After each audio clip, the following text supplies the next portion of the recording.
मांडवा ठाई लाजायचं नाही, अग मांडवा ठाई लाजायचं नाही. येऊन बस बाजूला, अग येऊन बस बाजूला.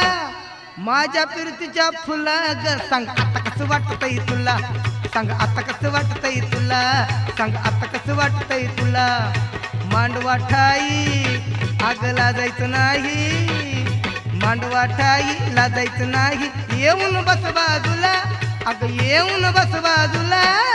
माझ्या फिरतीच्या फुला ग सांग आता कसं वाटतंय तुला, सांग आता कसं वाटतंय तुला, सांग आता कसं वाटतंय तुला.